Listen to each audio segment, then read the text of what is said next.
right, you got it.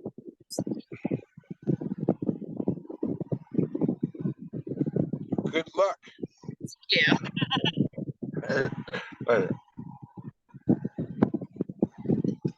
Hit me up if you need anything. My ringer was off, but it's on now. So if you need anything else, let me know. Okay. Thank you. All right, bye.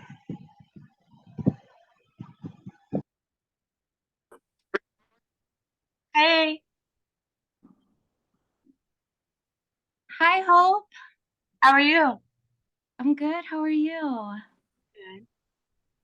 How's your baby? How's the baby? He's good. How's your baby?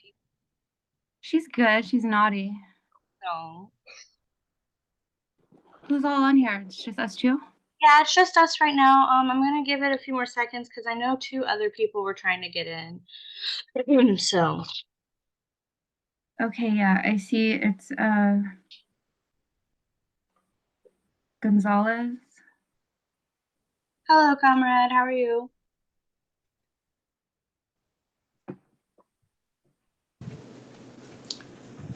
Hello, everyone. Hi.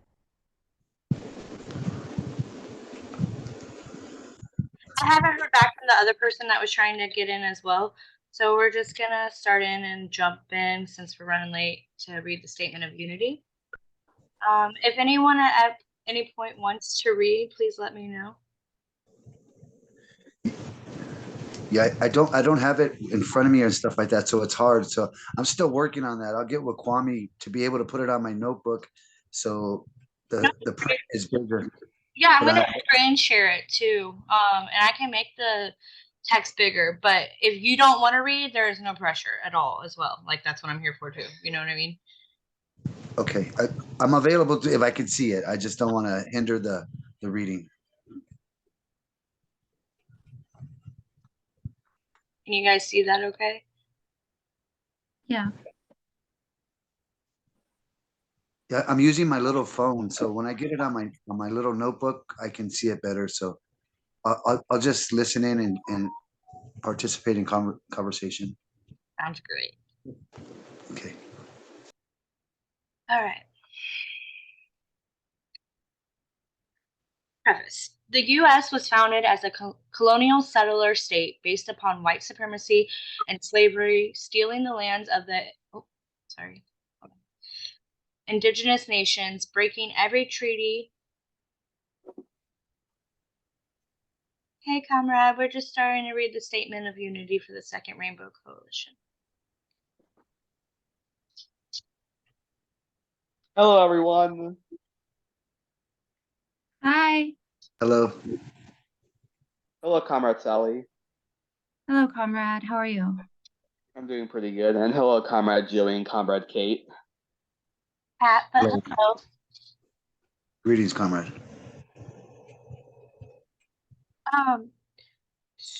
So I'm just gonna start over.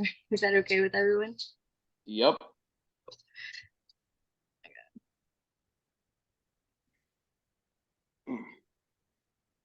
The U.S. was founded as a colonial settler state based upon white supremacy and slavery, stealing the lands of the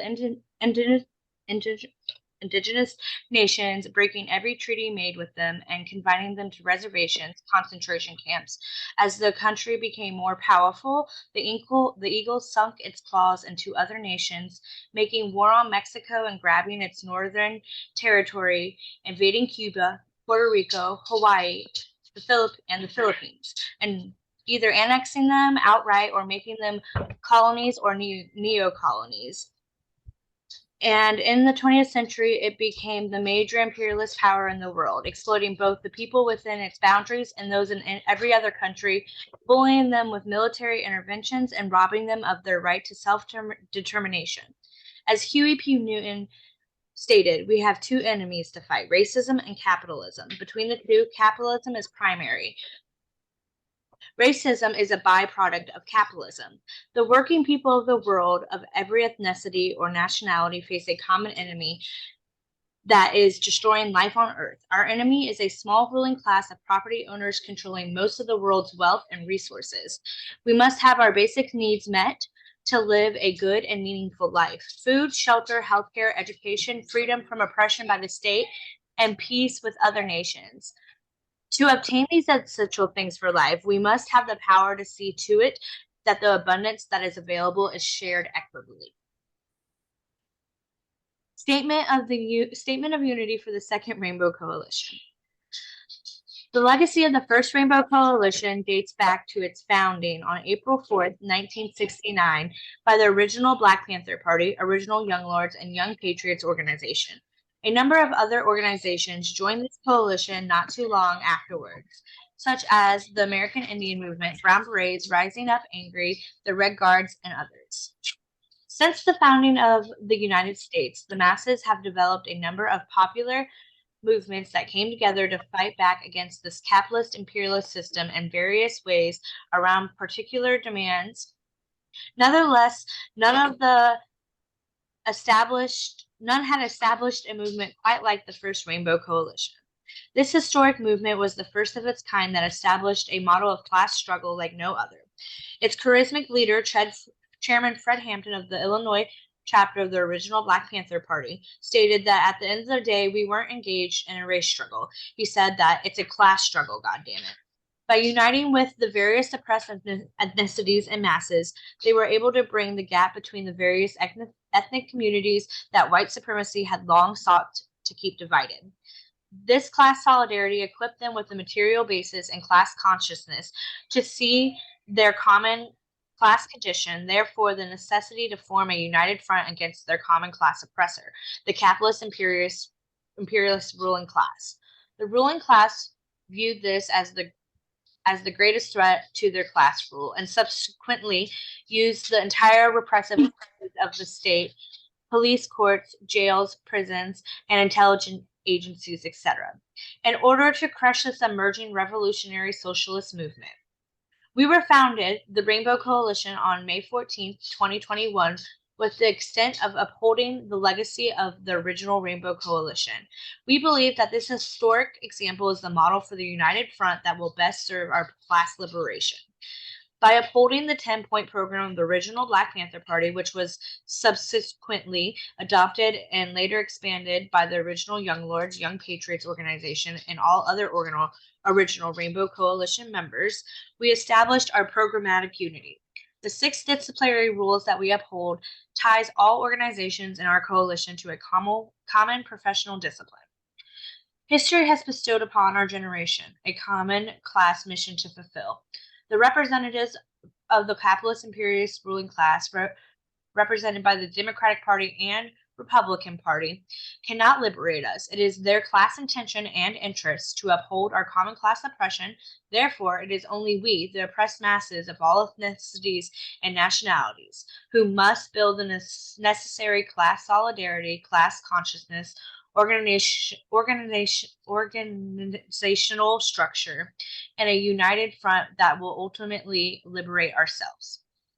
This is what the Second Rainbow Coalition is committed to. This is the historic mission we intend to fulfill.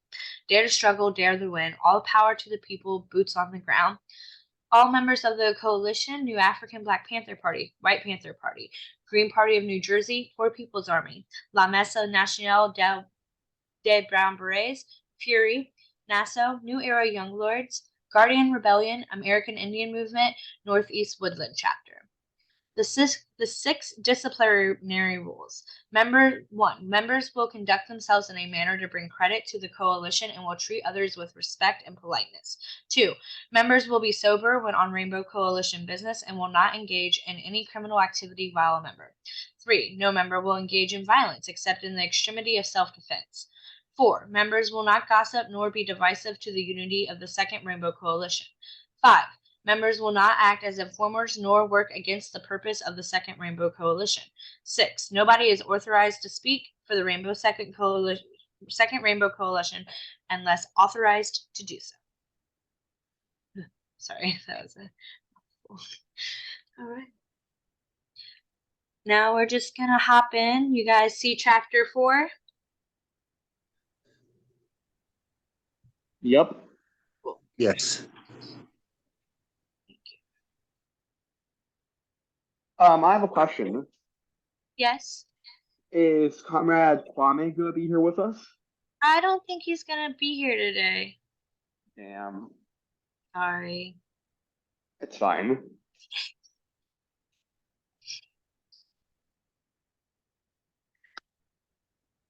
Okay. So like I said before, if anybody wants to read, please just raise your hand and let me know, okay? Can you guys see the cameras on my screen too? Yep. I'm just trying to, if you didn't, I was just gonna leave it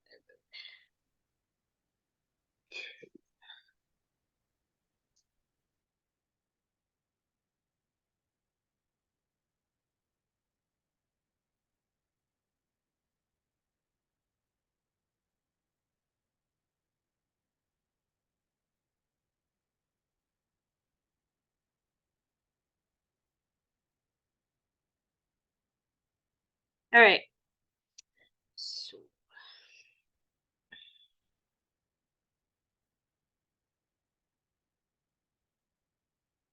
sorry, guys.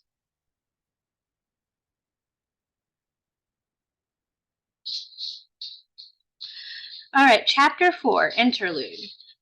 A reservation is a parcel of land inhabited by Indians and surrounded by thieves. General William Tecumseh Sherman. The 2 years after I ran away from boarding school and came back to the res was the one time I was really involved in the traditional life of my people.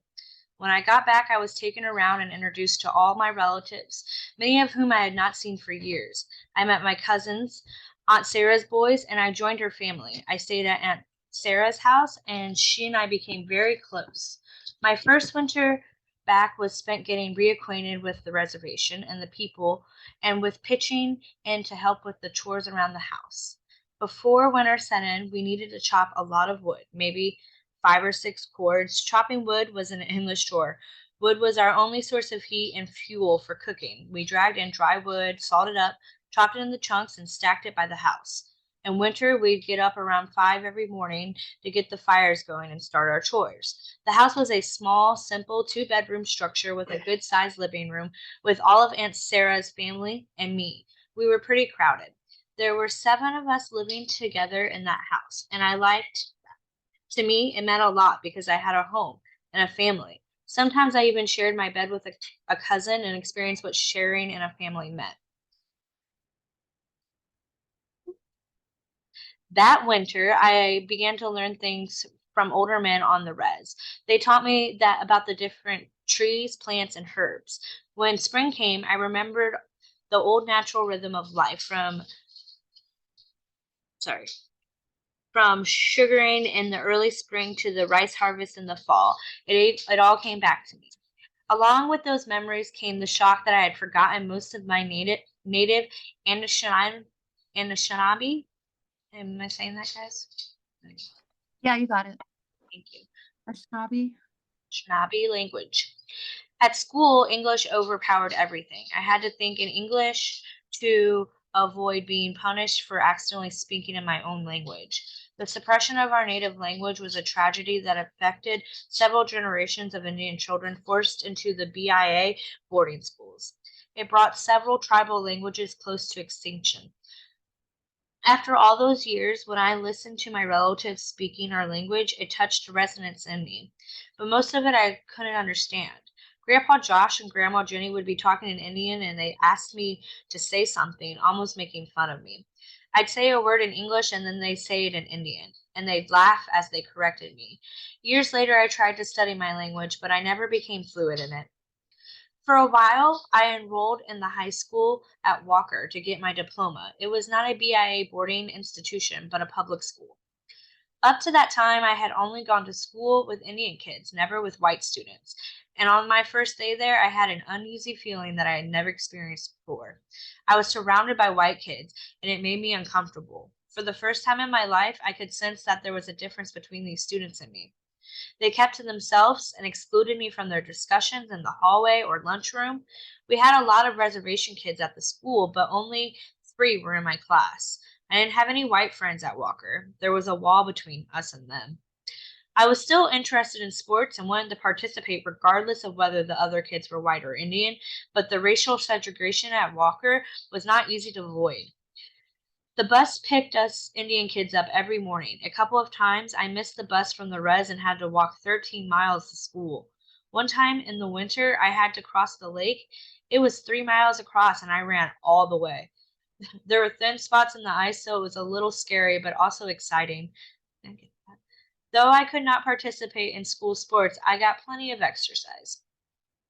The first winter I stayed at Aunt Sarah's, I put in a trap line for rabbits. Every morning before I went to school, I would go out and check the traps, which were about a mile from the house, and bring in whatever rabbits I found in the snares. Then I would go to school. When I came back, I would check the traps again. I was getting 5 or 6 rabbits a day, which I could skin and dress myself, or I would leave them outside in the cold where they wouldn't spoil. There were usually 3 or 4 dogs or cats around, and by the time I got back with the rabbits, the dogs would be following me. One time I had 7 or 8 dogs after me, and one of them managed to grab a rabbit and run. I chased him then, thought, well, he deserved it, and let him get away. All the dogs fought over the rabbit. It was a free-for-all with tremendous snarling, growling, and howling. When I cleaned the rabbits, I would throw scraps to the dogs and cats. The cats got all the guts. Sometimes we would cook the heads. Sometimes the dogs got them. We had rabbit stew almost every night. That was my little contribution to the family, and it made me feel good. I didn't get into trapping for muskrats because I did not have the big traps that needed to be set up in the water. I never trapped beavers because I felt they were more purposeful creatures, whereas the only purpose rabbits had was to be caught in snares for the soup pot.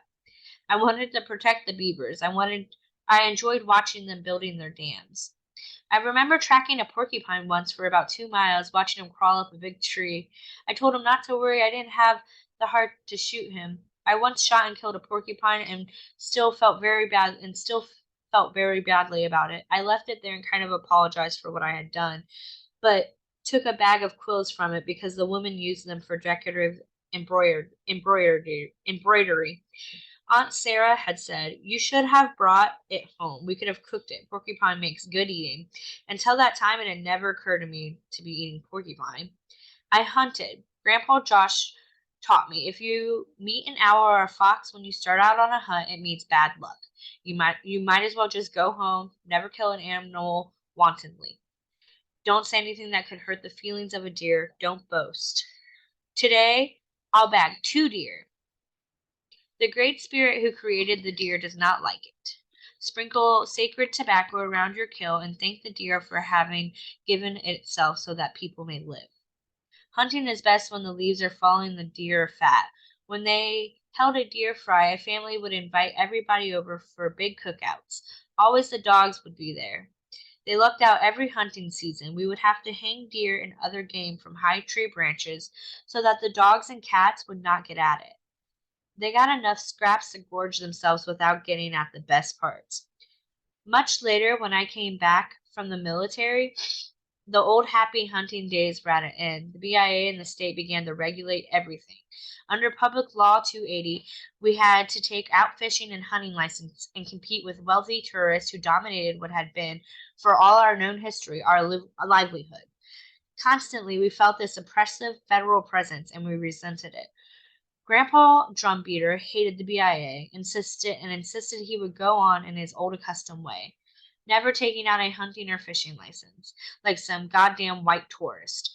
He flatly ignored the new law, and he looked down upon those who obeyed the white man's crazy regulations. The sugaring season started around the end of March, when there was still lots of snow on the ground, and ended during the last days of April. Our family has its own maple grove we return to year after year, but the groves are not owned. The concept of ownership, either of land or whatever grows or lives upon it, is not part of what Native people believe. If one particular family has done its sugaring in one place for a generation, then others will not intrude into that place. But when a family does not do its sugaring there for a year or 2, others can make their maple sugar there. The Drum Beater clan had a big sugar camp near Federal Dam. We had about 150 trees to tend. Sugaring was part of our subsistence and livelihood. During the first spring back on res, I spent 2 weeks at the sugar camp doing much of the same thing I had done as a little kid before. I was sent to boarding school. Remembering back to when I was a kid who was so proud to help, I thought about those early impressions of life. I collected the sap from 1-gallon cans on the trees, emptied them into 5-gallon buckets, and then I put the empty cans back on the trees. The older boys took the 5-gallon buckets to where we had big fire. Grandpa Josh was in charge of the big pot on that fire, where sap boiled down into the maple sugar. As children, we watched the boiling and bubbling as the syrup thickened, and we begged for a little curl of syrup onto a piece of birch bark. We dropped it into the clean snow that turned into snow candy. I recall Grandpa Josh telling me to put a pinch of tobacco on the fire before eating the year's first maple sugar, and do the same before eating the first fish or wild rice of the season. So that was our sugar camp.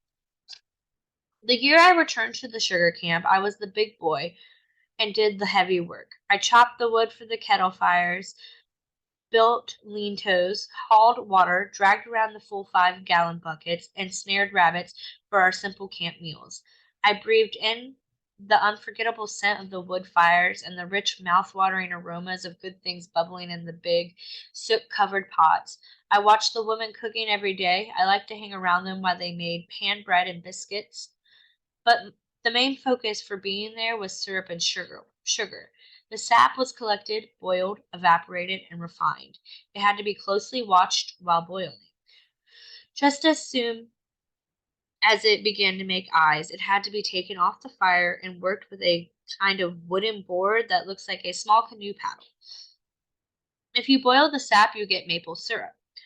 If you keep boiling it, you get sugar cakes that can be ground into sugar. In our homes, we use this natural sugar. We had to bundle up in the evenings because it was always very cold at that time of the year. One thing I liked about our sugar camp is when we wrapped ourselves in blankets to go sit outside around the fire in the darkness, listening to the elders tell the old tales, there was always a lot of storytelling. Some of the old timers told stories of how bears would come into the camp to lick sap from the trees. Then the men would put some sugar cakes well outside the camp so that if bears were attracted by the sweet smell of boiling sap, they would find these stashes of sugar cakes and not bother us. That was our offering to Brother Bear. It is strange how we coexisted out there, but this is how it was done.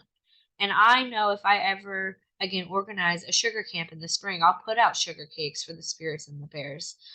I have many good memories of those sugar camps, of the sugar, the snow, and the stories to last me for the rest of my life. We usually stayed out there for about 10 days after the sap began to run. Then everyone would put the cans back in the shack until next year. Last summer, some 45 years after my first spring back on the res, I went back there. I found our old 1-gallon cans lying around, most of them rusted out. I took 2 home as a reminder of those long gone days. Family no longer camp out there. A few people still tap the trees, but they're no longer bothered by the men with their badges and green uniforms who came to the sugar camps. They swaggered around with their clipboards and told our families which trees we could tap, that only the trees that had marked were for us. They would ask how many gallons of sap we had and mumble something about taxes. They had not imposed taxes on us, not on the drum beaters, but it was the assumption of control over our affairs that we resented so much. Every time I see a badge, it represents to me the police, a bureaucrat, or some government agent trying to control us. Much of our activities, fishing in particular, centered around the lake. In late summer, we would set up our fish camps. Again, nobody owned any part of the lakeshore, but families fished at the same spot over the years. Others did not intrude on that part of the shore. During my childhood, I went along with my family to our fishing camp. The whole family would be there. My grandparents, my mother, Aunt Sarah, and all the kids belonged to my mother and my aunt. I would watch the bigger kids spearing fish and observe my mother setting out nets. I remember the nets filled with fish, and small as I was, I tried to help by taking the fish out of the nets and putting them away. In the evenings, we would have a big fire to roast or fry our fish. The old people would tell stories until we fell asleep. When my grandparents were young, the nets were still made by women who spun the cords from various plant fibers. But by the time I was a toddler, almost all the nets were factory made. A dozen or so stones were tied to the nets to serve as sinkers, and big stones were used to hold the nets down across the lake bottom. Some nets were up to 300 feet long. They had to be dried after each use. Almost everything that had to do with the care of nets was done by women. It was they who repaired, cleaned, and dried the nets. We ate so many kinds of fish, but the only fish we smoked were the whitefish. We split the fish down the back and removed the bones and guts before we placed the fillets upon racks to smoke over slow fires. Fishing was not only done with nets, we fished with hooks, spears, and traps. Just as with our hunting and sugaring rights, our fishing rights were restricted when agents from the Bureau of Fisheries made us pay for fishing license. There was nothing left that they didn't have the government's handprint on it. There was nothing left that didn't have the government's handprint on it. One of the most important events on the reservation was the wild rice harvest, which takes place in the early fall. The rice grows near the lakeshore or in slow-moving streams. We always went to the same place near Headquarters Bay where our families had traditionally harvested rice. Ours was only one of the many ricing camps around the lake. The camp of the Drumbeater clan consisted of between 20 and 30 people. Everybody went to the ricing camps, even the smaller children. During the ricing harvest, before Mark, Audrey, and I sent to boarding school, we had to stay back in camp. Even though we were so young, we tried to help take care of the campsite. There was always an older man who would stay behind with us to protect us from bears that might be attracted by the food in the camp. That food usually consisted of roast duck because ducks were always around the rice. Grandma Drumbeater was the boss lady who kept the whole camp busy, cooking, cleaning up, and washing clothes. The rice had to be harvested just before it was totally ripe. If we waited too long, the rice kernels would drop from the stem into the water. We could lose a lot of harvest by waiting too long. I remember the first time I stood on the dock watching the boats go out for rice. The rice sticks out the water, which is about 10 feet deep. Stalks of wild rice can be 15 or even 20 feet tall. There are always 2 men in each boat. One sits in front with a long pole to move the boat along, while the other bends the rice stalks to knock the kernels into the boat with 2 sticks called knockers. He pulls the stalks in with one stick and hits them twice with the other, knocking most of the rice kernels into the boat. A lot of rice drops back into the lake, and that is as it should be. It replenishes the rice field. The rice stalks have sharp slivers on them that fly around during the knocking. And so we had to wear bandanas around our faces to protect our eyes. If you got a sliver in your eye, you would have to tell someone about it quick, and they would get it out for you. If you rubbed it, the sliver would just push itself further into the eye and get stuck. That was the first lesson ricers had to learn. When the boat was filled, it was time to go back to shore. The men would row back to the dock, and we would all help lift the rice out and load into the big bags. After the rice gathering was done, all the bags were laid out to dry. When the rice was dry, we poured it into big buckets, and the men and women would stand around them together, loosening the holes. Then the rice would be put into a big frying pan to be parched. Afterward, a woman holding a big screen basket full of rice would stand against the wind and toss the rice up into the air. The holes would fly up into the wind. The woman had to wear a bandana to protect her eyes, and she sang a special song about the rice. Sometimes 2 or 3 women would sing along. The men would sit around the drum, which was beaten in rhythm with the singing. Wild rice is not just a delicacy. It is our sacred food. It is saved up for winter ceremonies when we bring out food for the spirits. It is a wild plant, an uncultivated plant, the Creator's gift to our people. The ricing would last for about 10 days. At the end of the season, we had huge gatherings. We would put on our finest quill and beaded outfits, beautiful buckskins, bustles, ankle bells, and vests and jackets with beaded designs. Some men would wear a sacred eagle feather tied to their hair. Dances would go on for days. We always held a great ceremony to give thanks to the Great Spirit. There was also social events. 15 or 20 rice camps were located in the Federal Dam area alone, and there were many more camps all around the shores of both Leech Lake and Cass Lake. There was a lot of visiting back and forth between camps and chances for boys and girls to meet. the beginning of relationships. Men and women of all ages sang and danced, and the young people and little children were all included. I remember my mother getting me dressed to dance when I was only 4 years old. I had on a wonderful head roach made of porcupine hair decorated with quills and a round dance bustle made of feathers. I can still hear the tinkling of my dance bells. Our rice harvest festivals are unforgettable. Wild rice was a blessing in still another way. It bought for us our clothing, shoes, and other things we needed. It played a very important part in the Ojibwa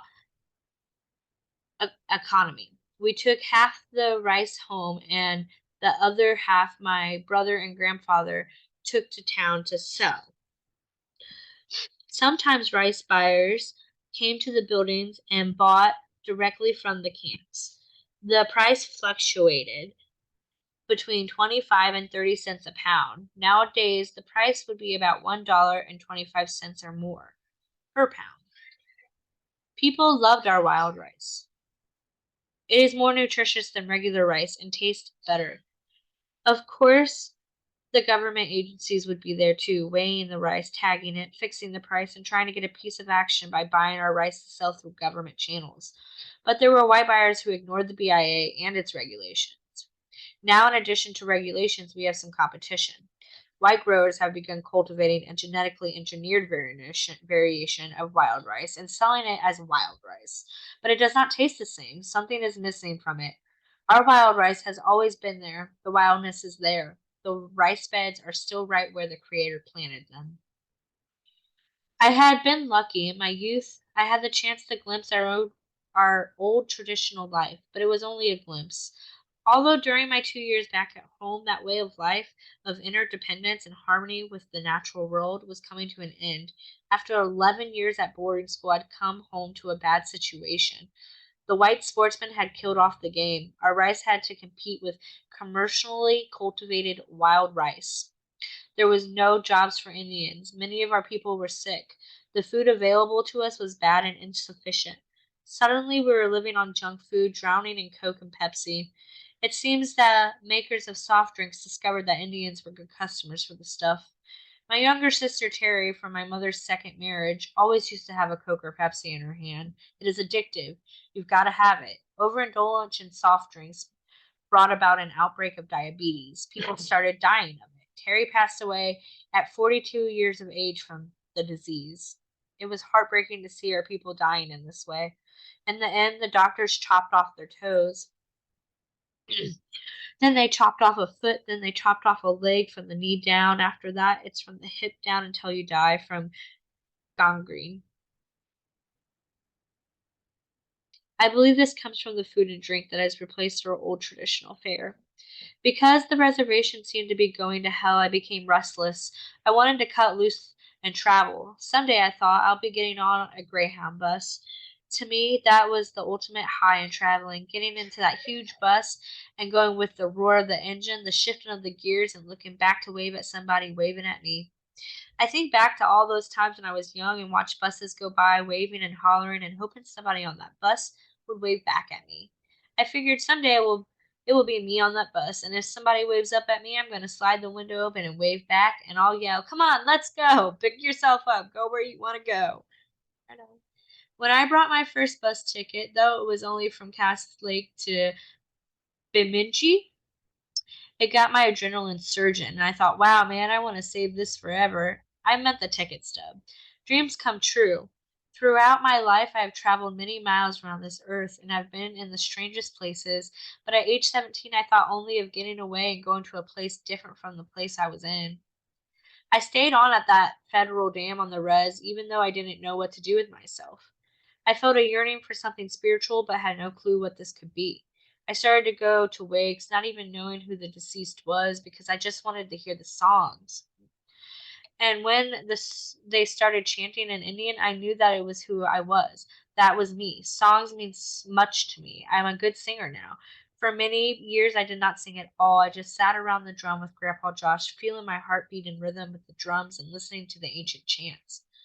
There were songs learned from birds and visions and in dreams. We had no concept of people being songwriters. The melodies came from the spirits and are only captured by those most closely connected to them. Such songs belong to the people rather than being someone's private copyrighted property. The, the drum is the heart of Indian music. In Mohawk country, a man talks to his drum, asking for its help during a ceremony. People will dance, adding the sound of their feet to the rhythm of the drum. It is the instrument around which people gather. I always felt the drums were living beings. As people gather in a circle around a drum, the power of the circle moves outward from the drum to the people and draws them into the circle. Then the people are as one, both spiritually and politically. The drum represents a power. So that was something I could have to comfort me as I set out into the unknown. The memory of our songs and the drum, the roots of my spirituality came from there. I hitchhiked twice to Minneapolis to visit my sister Audrey, who had settled there. I ran into my old friend Floyd Westerman, who had just enlisted in the Marine Corps. We talked about the guys we knew who were already in Korea or in Germany. So I enlisted in the Air Force. For me, as with many other Indian kids, it was the only way out, the only chance for 3 meals and a warm place to sleep. I went home and talked to my mother about it. She said, fine, if that's what you want to do. I was only 17 and I had to have my parents' permission to join up. Before I left, Uncle Jim came to me and gave me a little pouch to wear around my neck. He said, keep this with you at all times, and I did. My Air Force buddies thought it was good luck charm and kidded me about being a superstitious heathen. A medicine bundle has great spiritual meaning for its wearer. Prayers go into it, and it is worn for spiritual protection. Mine was a small medicine bundle on a cord around my neck. I took good care of it. On the night I went into the military, a ceremony was held by all the people living there. Us, men and women, sang along, and some smoked the pipe for me. As I savored the smoke and the fragrance of the sacred red willow bark tobacco, I closed my eyes and recalled Grandma and my childhood. 3 men sitting on the ground were smoking the sacred pipe. I never spoke to them, but I knew they were smoking and praying for me. I got down beside them, knowing that they were smoking for my coming back safe and in one piece. That's the chapter, guys. I'm sorry, I just saw that. That was beautiful. That was beautiful. And very, like, you could just see it. You know what I mean? Yeah, I could feel it. You know, when he talked about how he connected with the culture of his people and how they engage in spiritual practices, food, music, art. You know, I could feel it. You know, I could feel the happiness when he said that. It was beautiful. Yeah, definitely. And I can feel also like the despair, you know, the white men taking everything, Exactly. cultivating it.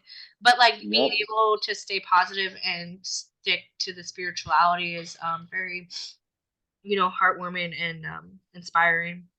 Mm-hmm. Right on.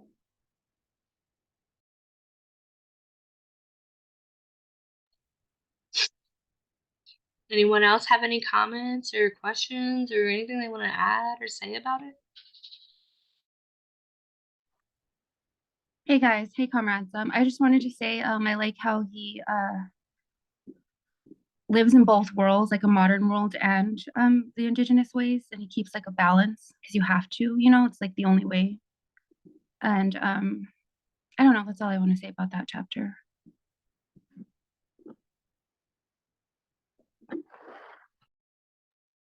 Well, yeah. You guys can just have the open discussion right now as long as we just don't start interrupting each other, as long as everyone else is cool with it. Gotcha.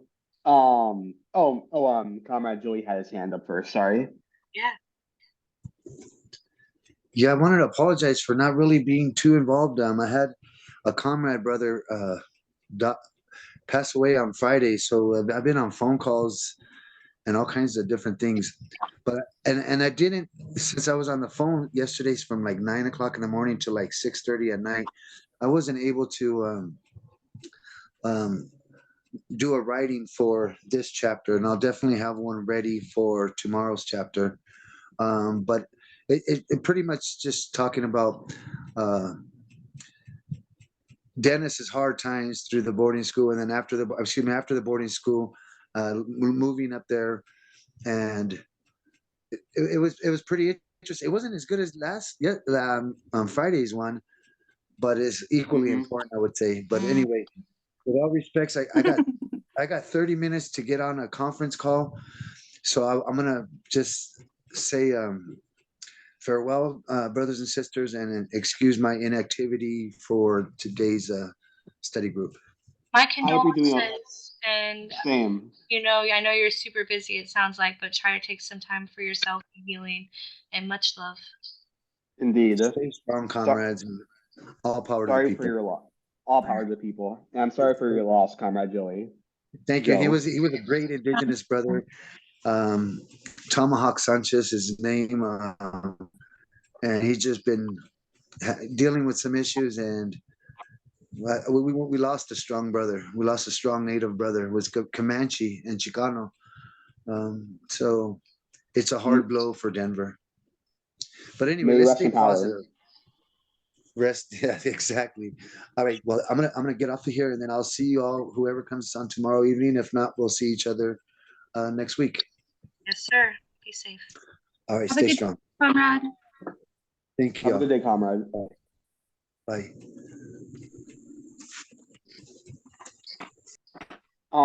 Could I say something about this chapter specifically? Sorry, I was muted. Yeah. I just want to specifically comment on what comrade on what he said about his people being forced to eat Diet Pepsi and fast food because a lot of people don't know how insidious the fast food industry is, and how they specifically put of most of their chains in impoverished non-white communities, because guess what? A lot of these communities are impoverished. The families are struggling with money. So where do they go? They have no other choice but to get these unhealthy, quickly made fast food restaurants, which dwindled their health, cause obesity, and cause so much death and misery within non-white communities, specifically the poultry industry when it comes to Black communities, especially the poultry industry, because obviously, as y'all know, there is this negative connotation and racist stereotype about how all Black people love chicken, and that stereotype specifically comes from the fact that the poultry industry specifically targets Black communities and benefits from their impoverishment and exploitation, which is why there are so many KFCs, which is why there are so many KFCs and McDonald's in so many Black communities. That's all I wanted to say. But yeah. When I grew up on the res, we had one gas station like within our in our community, and so we would have to travel maybe like an hour or two, whatever the distance, to like a border town that's around the res, and like they would raise their prices and just make it like, you know what I'm saying, like the cheap food, the crappy food is super cheap, and then the really good food is like super expensive. Yeah, like priced ridiculous. So I mean, I think what I was going, oh yeah, border towns, that's another thing about the res, is like they would have like alcohol, they would sell their alcohol not on the res but like by the res, and set up towns like that to try to like get the money from the natives. And like you were saying, with the poultry and stuff, they would try to target the natives with like putting liquor stores right around the reservations and jack up the food prices and stuff like that. So I just want to say that. Yeah, that's crazy. It's like, if we can't get you from the inside, we'll get you from the borders. I mean, because, addiction is addiction. And, if someone had kids, and then they have that addiction chemical, they're that kid's going to come back and come back. That person's going to keep coming back. Well, like in like in neighborhoods like in the city, there's liquor stores on like every corner. Like literally, there's a liquor corner. So it's kind of like a target. I see it as like a act, like a, I don't know. I don't know how to explain it. It's like an act of war, damn near. I mean, it is, because if you think about poverty in oppressed communities, addiction, hunger, houselessness, those are all things that represent an oppressed community, unfortunately. And so it's like an act of war to me. They're like, we're gonna come for you either way, you know? Right. Yep. Especially and Conrad, sadly, it's a good thing they brought up about the addiction, because even during the early days of settler colonialism in the United States, the settlers would actively get the Native Americans addicted to alcohol to cause infighting within their own groups and get them addicted and coming back for more and more. And fighting for the control of production of that alcohol. So yep. So yeah, it's just sickening how nothing has really changed.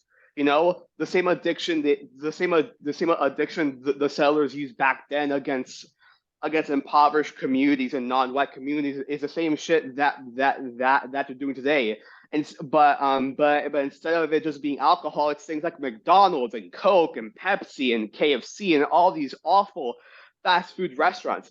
A lot of people don't know that in many parts of Europe and all around the world, certain American foods are straight up just banned because of just how unhealthy they are. You go to McDonald's in Europe or some other country, it's healthy salads, and you know, like you can't get this size drink. You can only get like, and it's just like, and like to a point, like, you know, I don't want anyone to tell me what kind of drink I can get, but at the same time, I also don't want to be exploited to all these chemicals and things that are going to give people cancer and diabetes and obesity and depression. Like these things, these foods and drinks literally give us depression. And like, I'm addicted to soda. Like, no lie. Like, I'm like his sister. I'm always have a Coke or a Pepsi in my hand, you know? Like, and I've been trying really hard not to be. But it's addictive. Yeah. It's specifically these fast food restaurants and these chemicals that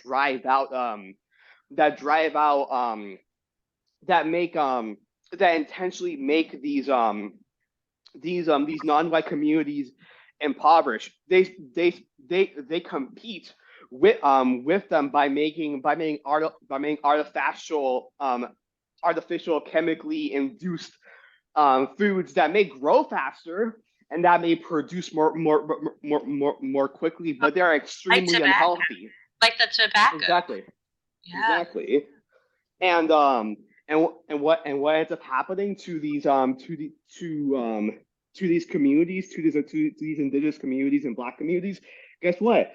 Competition ends up driving out any jobs within these communities. They become impoverished. They become the materialistic conditions start to dwindle within these communities, and that's when crime and lumpen actions begin. And exactly, because a lot of people, because there are so many people who have this misconception that people who do crime do it out of malice, but no. The number one reason for any crime within a capitalist society is out of a need to survive.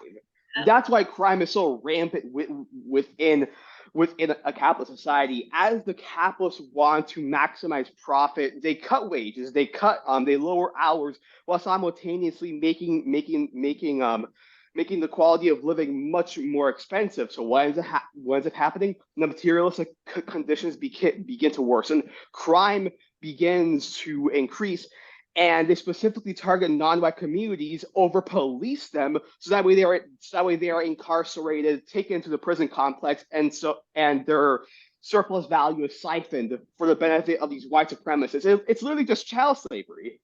Right. It's literally just child slavery. And I want to hit on the point of like the fish as well, like the sacredness and the fish and the rice. Like the fish goes hand in hand with the rice. Fish and rice Native communities, and like it's just, and they had to take control of that. You have to have a license. You have to have this. You have like you can't fish Yep. these lands. Like this is not your land, bro. Like I'm sorry, and Mm-hmm. but it's very sad and it's conniving. Like if you really go down to the point of thinking about how it all, I mean, we all know this, but like when you really start to think about it and you hear it from someone who experienced it when you read it, and then, you know, to have someone on here right now, you know, you still go to a res and you still experience this oppression. Of course, Mm-hmm. I mean, and then No. indigenous women in land are the most missing people. He's literally telling the story, guys. He's telling the story of like back then natives and to this day, like right now that are still living like that. Exactly. So it's kind of like you're right, nothing's changed.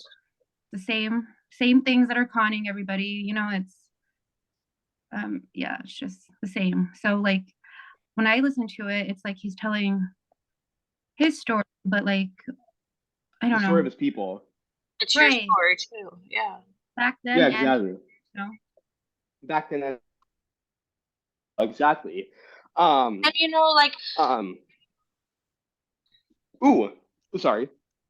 it's okay. Oh, like Sally, like you know, nah, I'm not gonna bring up like anything Hello. too personal or anything, but you know, you just got out of jail and stuff like that, and like the things that you had to go through, like that wouldn't have happened if that was me as a white woman and my son. I mean, it Mm-hmm. could have, but it is way less likely. You know what I mean? Exactly. And Yeah. even if it were to happen, it wouldn't amount to the same oppression and exploitation Exactly. that non-white people face. Right. Um, I also want to touch on something else that he said, specifically the military, because because that's what these fucking recruiters do. They specifically target non-white people from impoverished communities, black communities, Asian communities, indigenous communities, and they're like, hey, and they're like, hey, you want to get out of here? You want to have a life? All you have to do is uphold white supremacy. All you have to do is join the military and engage in the deaths of millions of people abroad just for you to have a decent living.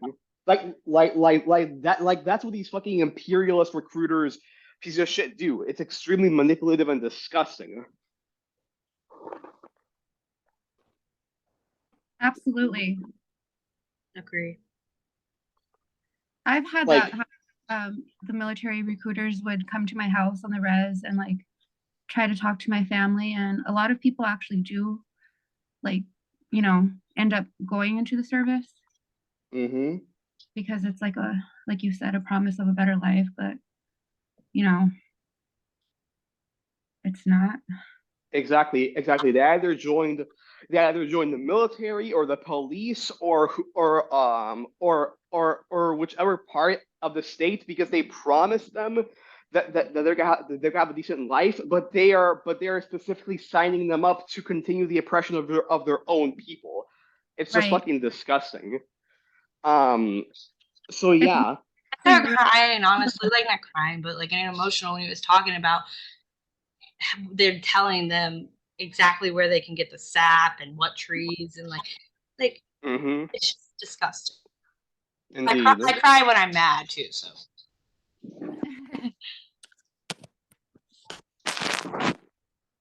Honestly, this chapter was very good. It wasn't as good as the last chapter, but it was still amazing, you know. And this is why cultural revolution is so important, right? right. Because that's why political education is so important to de-radicalize the masses from this white supremacist bourgeois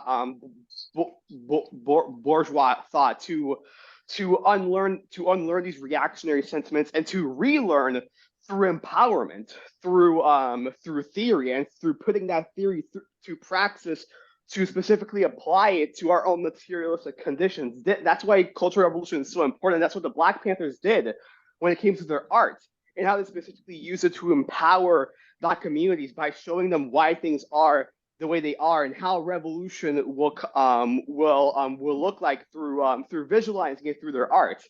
So yeah, things like music, art, language, um, Dance. uh, the Yeah. dance, food, all of that is going to be used in Cultural Revolution. So yeah, Definitely. y'all are so awesome and cool. I'm sorry. You are so awesome. Oh my God, I learned so much from you. I love it. Aw, Yeah, thank your you so- conversations are very insightful. I really like them. They're kind of intimidating to me because I'm very Right, introverted. right. I'm so- But and I also have a brain disease, so sometimes I can't talk or read very well. But so like you're so smart, and I'm glad that you're on here and you've been participating and doing all that. Do you graduate today, or have you? I do not graduate today. I graduate on Tuesday. Thankfully, that is when I graduate. I'm just so glad, really. I'm just so glad that wait, when you said graduate, did you mean from the PE classes or do you mean from high school? Hold on one second. I'm gonna stop the recording unless anyone has anything to say about the book anymore. Yeah, Just exactly. so just No. all right. Let me stop this recording.